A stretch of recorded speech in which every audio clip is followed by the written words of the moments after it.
Looking back on it, I wish someone had said to me, you're at the beginning of a really long journey. Do not expect to get your kid out of 6 weeks of rehab and have everything tied up with a ribbon.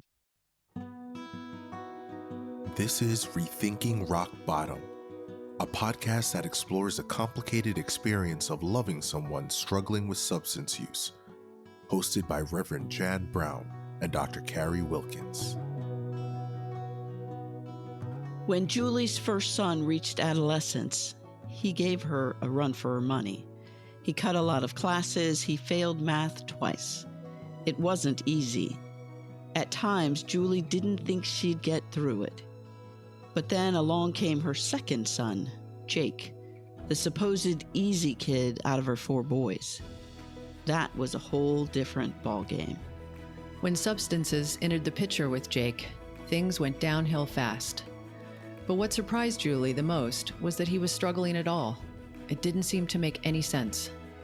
Underneath the surface, of course, these behaviors did make sense, at least to Jake.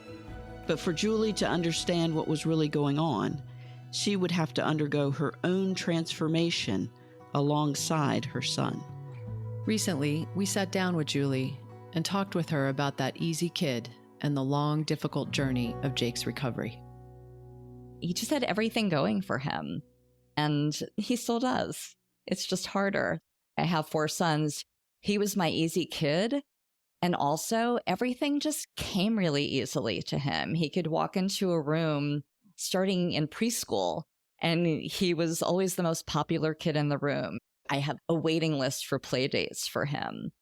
His teachers loved him. I had these teacher conferences were like a dream. I would go in and hear about what a great kid he was and such a leader. Things changed towards the very, very end of middle school. So Jake started smoking weed, probably like most kids.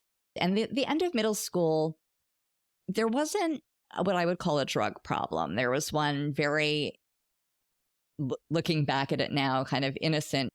I'm pretty sure my oldest son procured for him, felt that it was sort of a rite of passage for New York City kids and didn't want him buying from the wrong person, and probably gave him like a joint's worth of weed, and he invited his 4 best friends over and they shared it. And smelled up the whole house. The entire apartment. Yeah, the elevator, the lobby. And I caught him and said, hey, I don't think you should be smoking. And I called all the moms of the kids who were in the house, and nobody was too alarmed. And I didn't worry. I didn't have cause to worry. Jake was recruited to a competitive high school and played on the basketball team. Although Julie noticed his cannabis smoking increasing throughout 9th grade, he was still getting straight A's, and on the surface, everything still seemed fine. There had been a couple of incidents. There was a fight that had happened in the schoolyard after school that he was involved in. He was getting into mischief, let's just say. And in 9th grade, I definitely noticed that he was smoking weed more and more heavily as the year progressed.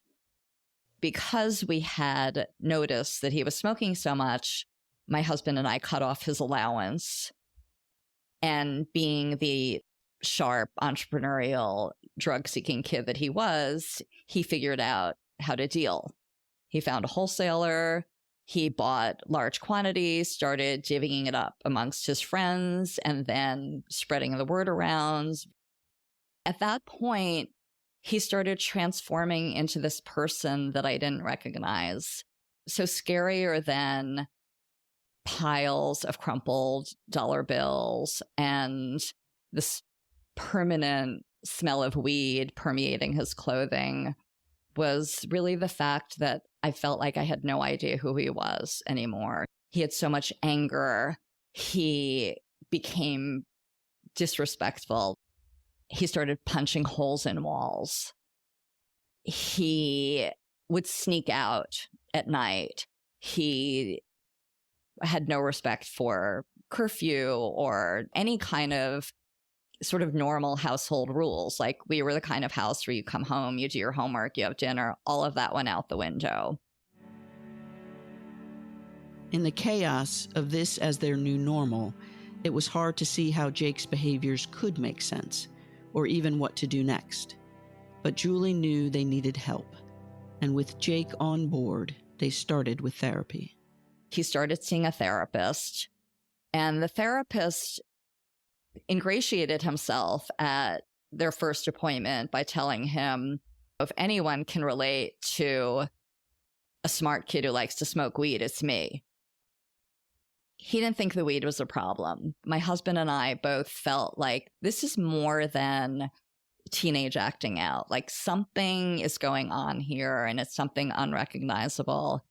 And the therapist really focused on de-escalating the tension and the anger and the hostility, and dismissed our concerns about the smoking.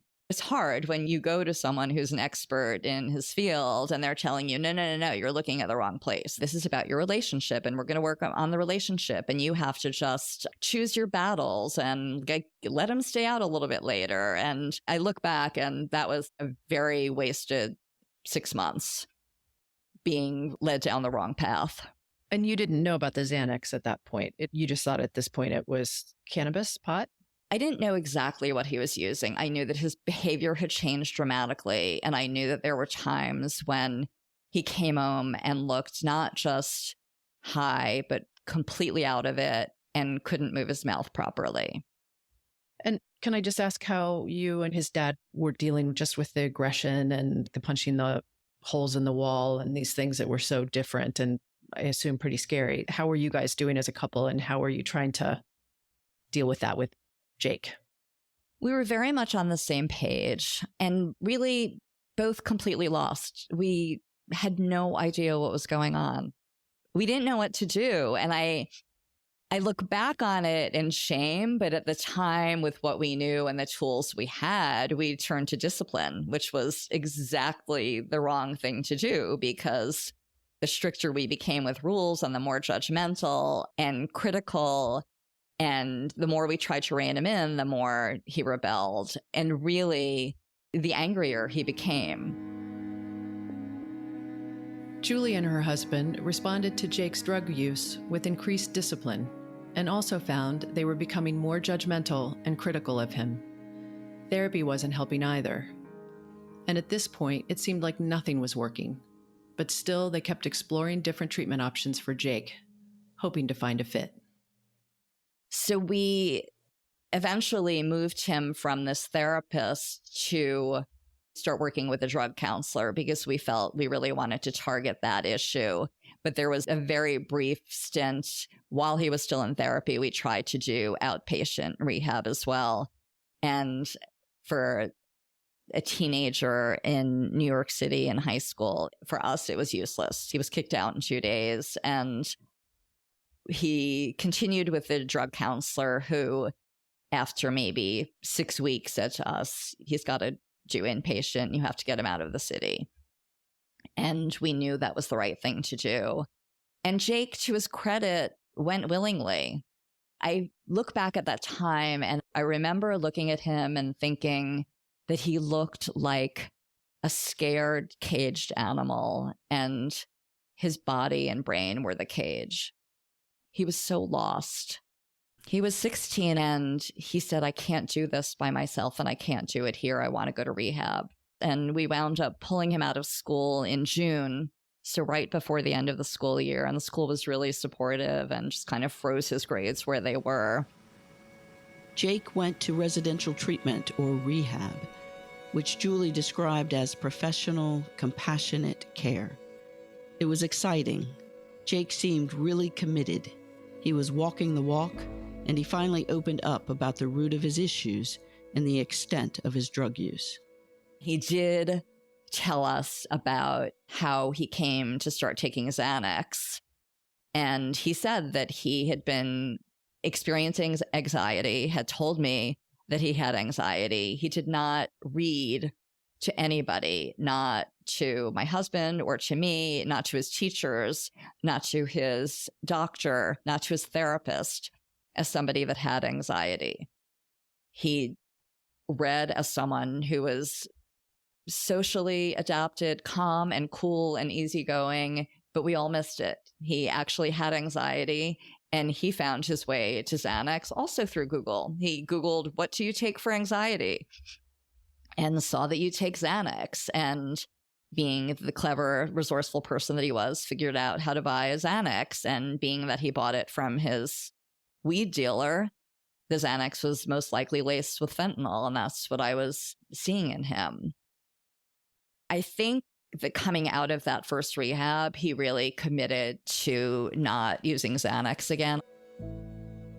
Julie and her family were so thrilled to have Jake back that they didn't think much about what would happen when inpatient treatment ended.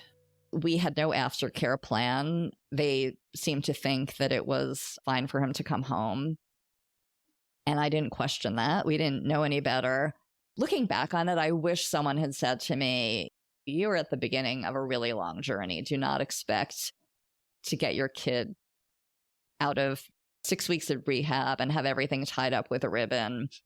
And I have subsequently told friends who sent their kids and were going to pick them up, I've said to them, your kid's going to relapse like within 2 days of being home. Just know that, and know that this is normal recovery. I had nobody to tell me that. So I really thought, we can do this. I'm going to put together a group. I'm going to get him a therapist. He's going to go to meetings. Everything's going to be fine. But everything was not fine. Many families are unprepared for life after rehab. They underestimate how much ongoing learning needs to take place in order for lasting change to take hold. As Julie now tells friends, returns to old behaviors are to be expected. Change takes time, and setbacks are bound to happen, even while progress is being made. Sometimes setbacks can even happen in treatment. In Julie's case, she remembers how just as Jake was beginning to open up at the end of inpatient rehab, they ended up talking to him in a way that shut him down completely. The one thing I will say that was problematic about that treatment was at the very end, when we went for our family week, we weren't told in advance. We were told the day before, oh, you're going to come in and a therapist is going to moderate a session between you. And Jake is going to tell you about his timeline of drug use. And you were going to give an impact statement. You're going to tell him how it impacted your family. We were so battered at that point. Our lives had been so scary and stressful and chaotic. And other kids were so traumatized. And we let him know all of that. And we watched him shut down in what amounted to really a shaming session. And I look back at that once I was educated in the invitation to change approach, and knowing what I know now, it was like the worst possible thing we could have done. And I think we just undid 6 weeks of really good work. I subsequently apologized to him. Once I realized that, I talked about how awful that was and how ashamed I was that we put him through that, because of course we love him unconditionally and we don't need to forgive him. He doesn't need to apologize to us, and we don't need to make him feel worse than he already must feel. But we did, and I still to this day feel horrible about that. Was he able to describe the impact it had on him at the time? It sounds like you saw him shift. He didn't articulate it. He never articulated any of that, but we could see it in his body language. He just looked down and shut down. And my husband said that's it. We shut him down. We shamed him. He realized what was happening faster. I thought he was just being oppositional and didn't want to hear from us, but it was really shame. There's a traditional belief in some recovery communities that you have to confront a person's behavior in order to make it clear to them why they have to change. Unfortunately, what Julie witnessed in her son was likely the activation of shame, which is so painful and causes people to shut down or pull away. To Julie and her husband's credit, they realized their error quickly, but they ended up feeling ashamed themselves. The fact that this happened at the suggestion of a treatment professional led Julie to take her education into her own hands. I just started educating myself. I knew that what we had done wasn't working. And I'm one of these people who's like a ferocious researcher. So I got my hands on every book I possibly could. And thankfully, in that pile was Beyond Addiction. I started listening to podcasts. I started going to meetings. I actually put together a group of moms I knew in my own community whose kids were also struggling. So I created community and talked openly about what was going on. But it was the work with CMC that changed my awareness is what we call it in the wheel, and my understanding of what was going on, that he wasn't trying to punish me or torture me, that my kid was really suffering. Thankfully, there are more and more invitation to change groups across the country and internationally. These groups offer supports to parents like Julie. If you need help, you can find resources in the show notes or at cmcffc.org. Back to Jake. Given his previous experience in traditional rehab and therapy, Julie and her family were now ready to consider alternative solutions, especially since Jake's life was becoming increasingly chaotic outside of residential treatment. We realized he couldn't be in the city, that it was just too dangerous. He'd stepped up the dealing and the dangerous behavior, and he got his nose broken. I was called by the cops one night because he'd gotten in a street fight that turned out to be about some drug deal gone wrong. He was abusing, and he agreed once again. I give him so much credit for knowing when it was time to step out. And he said, I can't be my best here. I can only be my best when I'm in rehab and everyone else is really trying to. We were just so happy that he agreed to go. Julie told us about a wonderful program in Israel on a kibbutz, where Jake spent the next 5 months. Since he had always wanted to go there, it was an easy sell, and in that environment, he untangled the anxiety and the defiance that he often showed to his parents.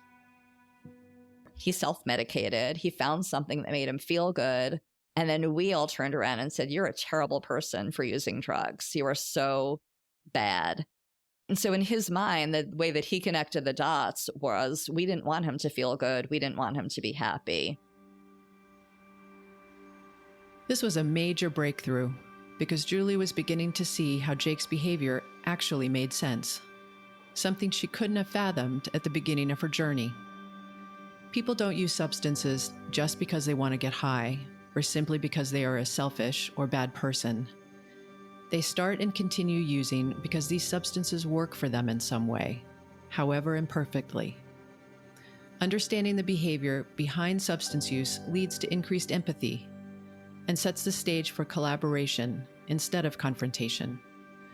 For Julie's family, this collaborative approach took root in the communal environment of a kibbutz. On the kibbutz, there were a lot of things going on. First of all, there was a wonderful therapeutics director who he really connected with. And it wasn't like sit on a couch once a week and talk to me. It was just ongoing. It was every night at dinner. The group would discuss something. A kibbutz is a communal living, so everyone had to contribute. He felt important. He was building things and fixing things and planting things and tending to baby animals, and felt worthy. He told me that he learned how to live in his own head, and he didn't have his phone. He would read books at night. He spent a week camping in the desert. He really had a spiritual awakening, was one piece of it. And he was in a group of kids who all came there with their own issues, and they were all different issues. And I think he realized that everybody struggles in some way. He was able to befriend and support and help other people, and he got something from them as well. I think he just felt validated and had distance from what must have been a terrifying ride for him, too. When Julie went to visit Jake in Israel, she was eager to try out her new communication skills. She wanted to talk next steps, boundaries, and repercussions, but things were not going so well. The therapeutics director was there, and he said to me, "How do you think things are going?" It was just the two of us. And I said, "Not so great. What do you suggest?" And he said to me, "Jake is not the kind of kid who's ever going to respond to rules and repercussions. He's not that kid. You have to trust him, and you have to let him make mistakes, and he will. But it's my job here to teach him how to make better choices, and then it's your job to just let go." So the next morning, we had another kind of facilitated conversation, and I led with that. I said, "I'm really proud of you for making so many good choices, for always knowing when you needed to get extra support. And you've really flourished here. And you've given me reason to trust you. So when you come home," I basically repeated the script that the therapeutics director unwittingly provided for me. And Jake just melted. He just felt so seen and understood and grateful. Julie's first instinct hadn't been to let Jake know she trusted and appreciated him. But it turns out that's exactly what Jake needed to hear. It was the complete opposite of the shaming session at rehab, and this was a real breakthrough. After Israel, Jake was feeling seen and heard, and he had less reason to be defiant or secretive. He also started talking about his needs, and they began collaborating on his recovery. They all agreed that keeping him out of the city helped. So during the pandemic, they moved upstate, and there things stabilized for a while, but it wasn't over yet. At a certain point, he had to come into the city to have oral surgery. He had to have his wisdom teeth out. And we'd spoken to the oral surgeon and told him that she couldn't prescribe anything for him. And she was on board with that. Nonetheless, he went under for the procedure. My husband took him in, then drove him back upstate. And Jake came up and he was all groggy from the anesthesia. And we were making dinner. And, I can see he's coming back to the anesthesia's wearing off. But then something shifted. And I see that familiar, that weird mouth tick that he had when he was taking Xanax. I looked at him and I said, "Jake, you look like you just took a Xanax. What's going on?" And he said, "No, it's the anesthesia." And then he was pouring himself a shake and spilled it all over the floor. And then his legs buckled out from under him. Sorry. Take your time. Okay, take your time. And my younger son was watching this. And we threw him into the car and drove him to the ER. And this was at the beginning of the pandemic, and everyone was in hazmat suits. And I sat in the back talking to him the whole time, and my husband sped, and we had no gas in the tank. It was easily the worst night of my life. And we got him to the ER, and they made us stay overnight. They let me stay in with him. My husband had to stay in the car. We called the oral surgeon, woke her up to find out how much anesthesia she'd given him. All we could piece together was that when he was at home in his bedroom, he'd found his stash, and he'd found a Xanax, which was a street Xanax. And nobody knew how much he'd taken, and they had to watch him all night and make sure his heart didn't stop. And when Jake woke up, I said to him, "Look, we're not going to talk about it now, but we're going to have to talk about this. And I don't care what happened yesterday. I want to focus on what's going to happen tomorrow and how I can support you in making healthier choices." And he said, "Thank you so much for saying it that way. And I'm never going to do that again." So I got to see the completely different way that he responded to compassion. And really, from that moment on, our relationship has been so much stronger. Like, he knew that I was on his side. In the midst of crisis, when everything feels out of control, communication can really break down, creating conflict and adding to the chaos, instead of effectively solving the problem. By responding in a non-judgmental, non-shaming way, Julie created space for Jake to move forward, while building further trust in their relationship. But remember, communicating like this is hard, especially in a crisis, and it hadn't been Julie's first instinct. It took a lot of practice.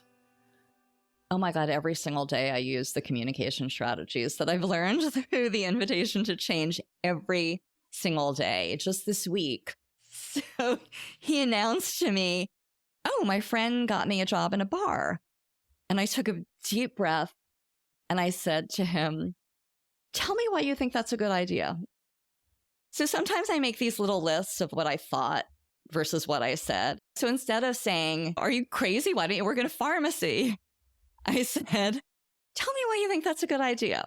And he had some decent arguments. He said, well, I really like to work out and play basketball during the day, so I'd rather work at night. And then I feel like I would miss out on socializing. So being in a bar is very social. And, you know, I never really had an issue with alcohol. Keeping an open mind can be extremely difficult, especially when what you're hearing sounds like a mistake. In these cases, instead of going with her first reaction, Julie practiced reframing her concerns in an open-ended way. At this point, he smokes weed and he does it in the open. So when I feel like I can see an uptick in the weed use, instead of saying, Jake, why are you smoking so much? I've said things like, talk to me about your recovery. What's going on? And he'll say, well, I've been feeling a lot of cravings lately, so I'm smoking a lot. I know I'm smoking too much, but my plan is to cut back to just once a night and then cut back to the weekends. If I'm worried that maybe he's taken something harder than weed, I won't accuse him, because if you say like, hey, did you take a pill? You're going to get no. So I'll make it more open-ended. Like, is everything going okay? Are you having a tough time? Do you want to talk about it? Is there anything I can do to support you? I've become really like the queen of the open-ended question. The space Julie created with her open-ended questions allowed Jake to feel heard rather than judged. As a result, she ended up learning a lot about her son.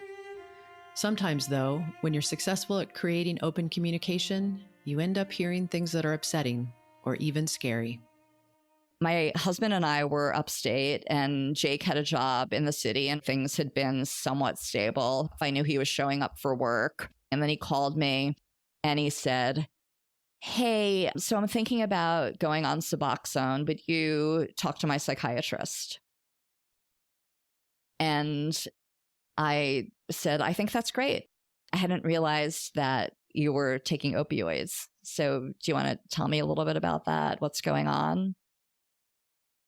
And we had this very open conversation, and he had been taking Oxy, and to his credit, felt that it was getting out of hand, and he'd called the psychiatrist to talk to him about how to detox on his own and whether he needed to check himself in somewhere. So I was really proud of him, and I told him I was really proud of him. So we do have these really open conversations. Even just this morning, I told him, sometimes it's really hard for me to hear, but I really appreciate your openness, and I really want you to get to the place where you don't feel like you have to do stuff in secret. Because I can't imagine how horrible that feels, to not only feel like you don't have control of your body and your brain, but then to also feel like you have to secretly and shamefully be dealing with whatever's going on in there. I don't want you to feel that way. So let's keep talking. And he sort of rolled his eyes. You know, it was like a little too touchy-feely for him, but but he heard me. These kinds of conversations require a lot of self-awareness, and becoming self-aware takes a lot of self-kindness. In order to support Jake's recovery, Julie needed to find steady ground to support her own growth in this process. I do a ton of yoga and I run and I spend as much time as possible in nature. Those are my acts of self-care that keep me sane. And I also have a community of other moms in similar situation who I meet with regularly. I run a parent group now. So I do a lot of oxygen mask wearing. But something I've been thinking about a lot is this awareness piece and really letting myself experience and process and metabolize that feeling of discomfort. And in part because in my own mind, I've sort of shifted and understand that discomfort is growth. I hold that fear. And at the same time, I know that he's doing the same thing in parallel. Every time he decides to take a cold shower or go play basketball instead of calling his dealer and taking a pill, he's doing the same thing. He's doing the hard work instead of the quick fix. He's told me since I started taking these workshops and doing all of this work, he said, oh, well, it's just so great because I felt like I'm doing all the work by myself. So seeing you actually do the work also, I feel like we're doing this together. Can you speak to the value of sitting with that discomfort and having him be open with you? What's the value of his openness? Like, how does that help you help him? That's a really good question. Well, the way his openness helps me is I feel connected to him. When he was first using, and I describe him as this person that I couldn't recognize, that was so painful as a mom to look at this kid who rubbed your arm every night for 2 years to fall asleep and not recognize him. So for me, that communication is all about connection. And for him, I think it's like shame remover. There's nothing you can't tell me. Oh, you're feeling crappy because you're detoxing from fentanyl. Okay. Do you want me to get you some probiotics? You need to smoke a lot and the apartment smells a little bit of weed, but that's better than taking pills. That's cool. What can I do to help you? It's the things that we don't know that are terrifying. I could imagine some of our listeners hearing what you're saying and thinking, oh, but that's somehow giving him permission to do all of those things. I think my sense is that you've actually done a lot of work realizing what you can control and what you cannot control, and that a lot of these behaviors will just go way underground. And you seem like you're trying to keep it above ground so that he can talk about it. You can talk about it with him. You know what's going on. And that sounds like that's actually really helpful to you and to him. If I know what's going on, there's a shot at me making it better. If he's hiding somewhere or something, there's nothing I can do. When someone's behavior is understood, it feels less personal, less about us and more about them. When it came to Jake's use of cannabis, Julie realized he wasn't being defiant. He was actually self-medicating his opioid cravings. So rather than discouraging cannabis use and potentially creating conflict, Julie focused on encouraging alternatives and finding new ways for Jake to cope. So he is very clear about the fact that I don't want him smoking weed all the time. It makes him dumb. He's foggy. He's not like the sharp, funny person that he is. When he is the sharp, funny person who hasn't smoked all day, I let him know how great it is to have that wit and that connection. And when he isn't, I don't judge him. I just sort of deal with it. Hey, if you're going out to smoke, can you take the dog with you? It's not approval. It's acceptance of the way his world works right now. When I look at where we are, as opposed to where we were a year ago, we're moving in the right direction. if you zoom in and think, oh, he's telling you about your fentanyl cravings and you're like, okay with that. This happened a couple of weeks ago when I said to him, like, you seem to be smoking more than usual. What's going on? And he said, well, I'm dealing with fentanyl cravings. And it stopped me in my tracks. I mean, I'm telling you about it weeks later after I've processed it.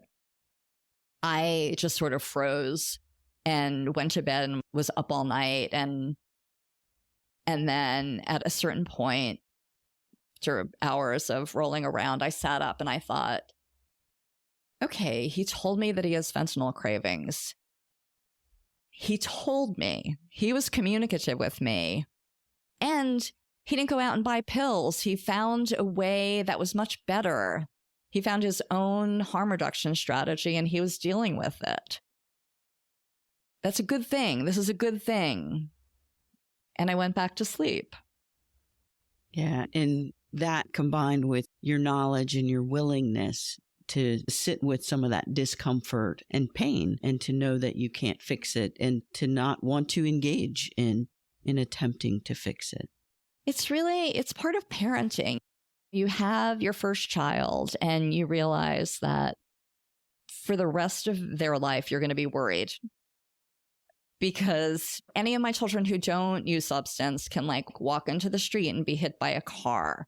They can be in the wrong place at the wrong time and something horrible can happen. They can get a terminal disease. Like bad things can happen. And when you have kids, it's really hard for that to not exist somewhere. You can kind of push that down. You can push it way down, but it's still there below the surface.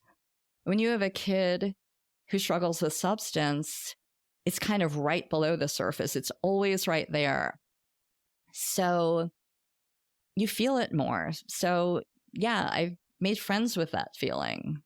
Because otherwise, like, how am I going to get up and have tea and go to work and make dinner and function? And knowing he's walking around with a lot of discomfort and pain as well. So in a way, it connects me to him. We share this thing. Making friends with that feeling is such a great way to describe the willingness needed for a journey like Julie's. It's painful to witness a loved one struggling and doing risky things. It's normal to want to push away that pain by either disconnecting or trying to control the process. Instead, Julie was able to acknowledge her own discomfort, all while staying connected and in communication with her son.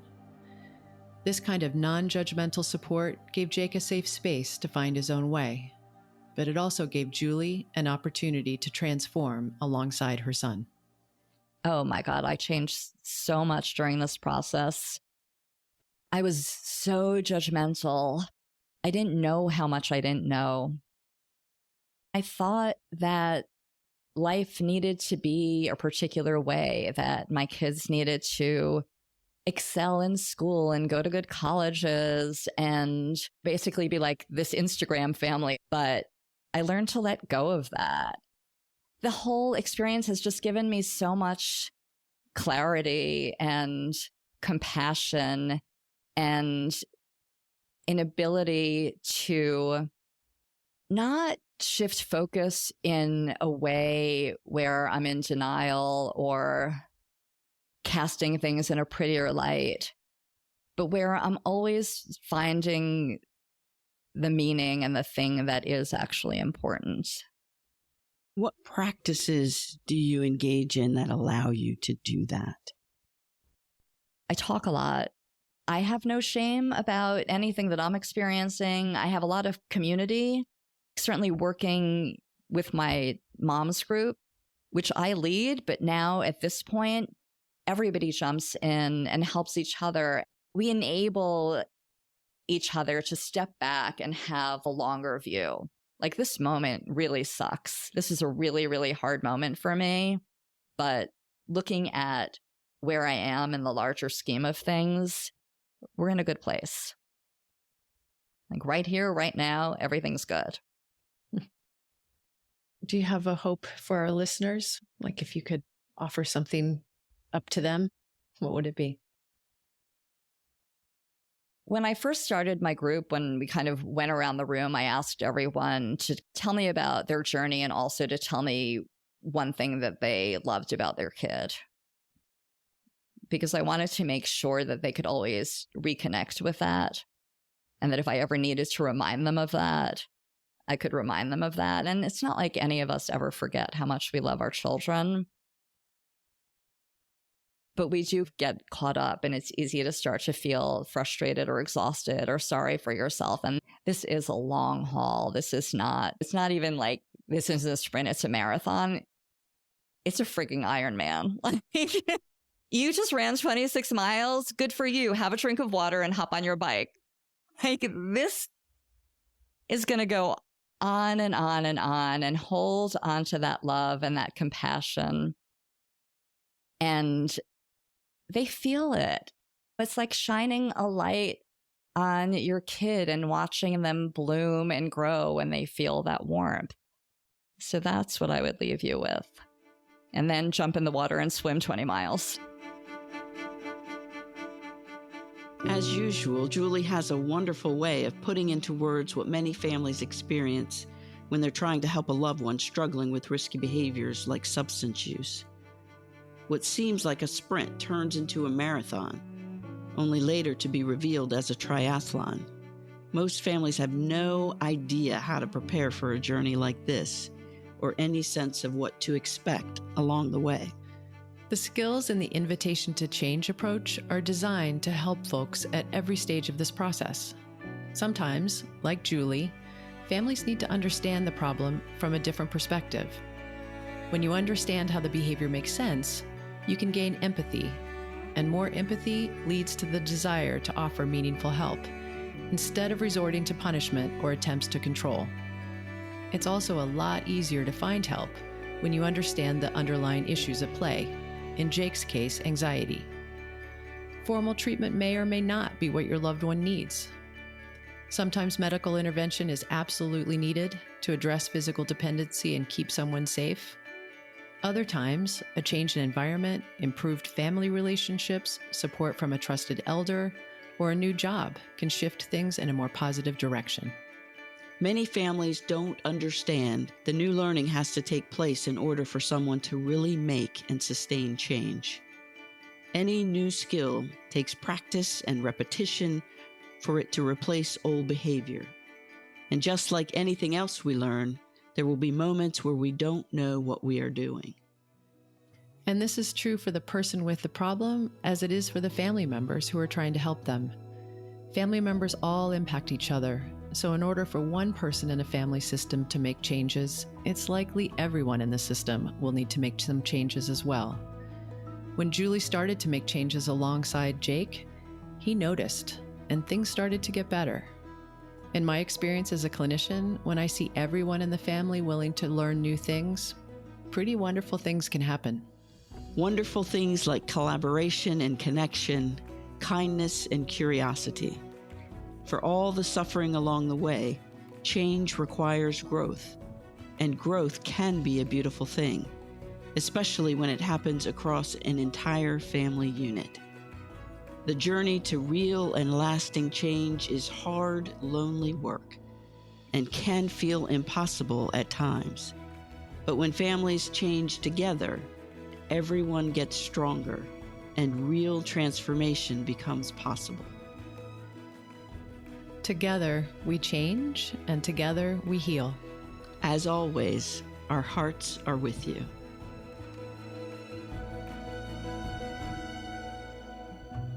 Rethinking Rock Bottom is a production of CMC Foundation for Change. If you're looking for more support, visit cmcffc.org.